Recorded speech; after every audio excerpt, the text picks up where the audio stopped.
कम समय में आसानी से और हेल्दी तरीके से अपना वज़न कैसे बढ़ाएं? क्या मास गेनर लेना सही है? हेवी जिम वर्कआउट्स करने चाहिए? अनफॉर्चुनेटली जो इंडियन जिम है और जो इंडियन इंटरनेट है वो स्किनी पीपल को गलत तरीके से वज़न बढ़ाने का तरीका बताती है। अगर आप भी पतले हैं और आप अपना वेट एक हेल्दी तरीके से बढ़ाना चाहते हैं तो आज की वीडियो में मैं आपको सही डाइट, सही वर्कआउट और सबसे इम्पॉर्टेंट वेट गेन का साइंस समझाऊंगी। डाइट जानने से पहले हम थोड़ा अपनी बॉडी के टाइप को समझते हैं। दुनिया में 3 तरीके की बॉडी होती है। एंडोमॉर्फ जो कि जल्दी वेट पुट ऑन कर लेते हैं और इनके अंदर मास और फैट परसेंटेज ज़्यादा होता है। एक्टोमॉर्फ वो होते हैं जिनको वेट गेन करने में मुश्किल होती है। इनके अंदर फैट का बॉडी परसेंटेज बहुत कम होता है। मीज़ोमॉर्फ वो होते हैं जो कि इजीली मसल गेन कर लेते हैं और इनकी बॉडी जनरली स्क्वायर शेप की होती है, जैसे कि अगर आप MS धोनी को लें। एक्टोमॉर्फ का फैट परसेंटेज हमेशा बाकी दोनों बॉडी टाइप से कम रहता है और ये एक बहुत अच्छी चीज़ है। इसे आप एक ट्रायंगल की तरह मान सकते हैं और हम सब इनमें से कहीं ना कहीं फिट होते हैं। आप एंडो या एक्टो के बीच में फिट हो सकते हैं या फिर आप एंडो और मीज़ो के बीच में या फिर मीज़ो और एंडो के बीच में। अगर आपका वेट बहुत मुश्किल से बढ़ता है तो आप एक प्योर एक्टोमॉर्फ हैं। अब आपको एक मसल गेन करना है और अपने आप को मीज़ोमॉर्फ की तरह बढ़ाना है। जब हम ट्रायंगल की बात करते हैं तो इसकी वजह सिर्फ हमारी जीन्स नहीं है, लाइफस्टाइल, एक्सरसाइज और फूड हैबिट से हम अपने आप को चेंज करके मीज़ोमॉर्फ या फिर एंडोमॉर्फ की तरफ बढ़ सकते हैं। फैट गेन कर लेते हैं, अगर आप ज़्यादा फैट गेन कर लेते हैं तो आप एंडोमॉर्फ बन जाते हैं। लेकिन आपको आज मैं बताऊंगी कि कैसे आप रेगुलर डाइट और एक्सरसाइज से एक हेल्दी तरीके से वेट गेन कर सकते हैं। बट उससे पहले आप ये जान लीजिए कि मसल गेन और वेट गेन 2 अलग अलग चीज़ें हैं। वेट गेन में आप अपनी फैट और मसल दोनों गेन करते हैं, लेकिन अगर आप सिर्फ मसल गेन करते हैं तो इसमें आपका लीन मसल मास बढ़ता है, जो कि एक हेल्दी तरीका है जो कि आपको करना चाहिए। तो इसके लिए आपको अपनी कैलोरी इंटेक को बढ़ाना पड़ेगा। कैलोरी इंटेक को बढ़ाना बहुत ज़रूरी है। मेंटेनेंस कैलोरी से ऊपर जाना पड़ेगा। सबका एक मेंटेनेंस कैलोरी काउंट होता है जो आपकी बॉडी वेट को मेंटेन करने के लिए चाहिए। इसे BMR या बेसल मेटाबॉलिक रेट भी कहते हैं। जितने लोग का वेट गेन करना चाहते हैं वो अपनी मेंटेनेंस कैलोरी के लेवल को भी टच नहीं कर पाते हैं। आपका कैलोरी लेवल हमेशा कम रहता है और वेट गेन करने के लिए आपको अपनी कैलोरी इंटेक को बढ़ाना होता है।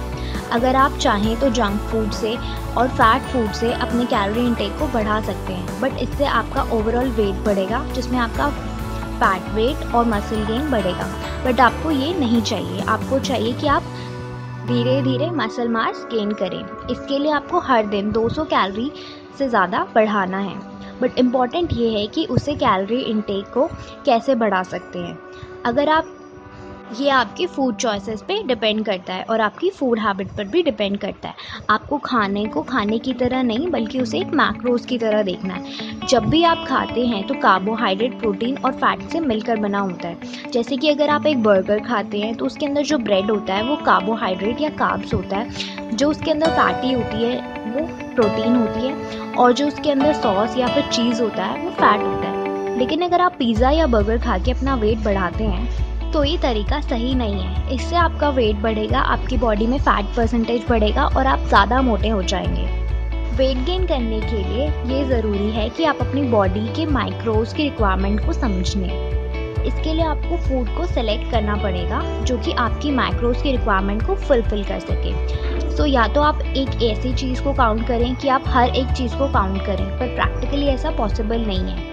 जो जनरली होता है आपको 60% कार्ब, 20 to 30% प्रोटीन और 10 to 15% फैट चाहिए होता है। बचे काउंट कैसे करें? इसके लिए सबसे पहले आपको अपना मेंटेनेंस कैलोरी या BMR जानना पड़ेगा। ये आप इंटरनेट पर आसानी से एज, वेट और हाइट डालकर कैलकुलेट कर सकते हैं। उसके बाद आपको पता चल जाएगा कि आपको अपनी वेट को मेंटेन करने के लिए कितनी कैलोरी चाहिए। आपको अपने वेट को बढ़ाना है, इसलिए आपको ज़्यादा कैलोरीज लेनी पड़ेगी। अगर मान लीजिए आपको BMR 2000 कैलोरीज है तो आपको 22,000 कैलोरी से शुरू करना पड़ेगा। इसके लिए आपको चाहिए कि आप उसे क्लीन प्रोटीन, क्लीन कार्ब्स और क्लीन फैट से भरें। इस खाने का इफ़ेक्ट आप और भी बढ़ा सकते हैं अपने रूटीन में एक्सरसाइज करके। हमारी जो लुक है वो 70 to 80% हमारी डाइट पर और 30 to 20% हमारी एक्सरसाइज पर डिपेंड करती है। एक्सरसाइज हमारी बॉडी को ग्रो करने का एक रास्ता दिखाता है। तो चाहे आप गर्ल हैं जो कि अपनी बॉडी को टोन करना चाहते हैं, या फिर आप बॉय हैं जो वो चेस्ट लाइन, शोल्डर्स और एब्स चाहिए, इसके लिए आपको जिम ज्वाइन करना पड़ेगा। रेजिस्टेंट ट्रेनिंग करनी पड़ेगी। मसल्स को बढ़ाने के लिए रेगुलर जिम वर्कआउट आपको कंटिन्यू करना पड़ेगा। बट डाइट प्लान के बारे में आपको अपने हिसाब से चेंज करना पड़ेगा।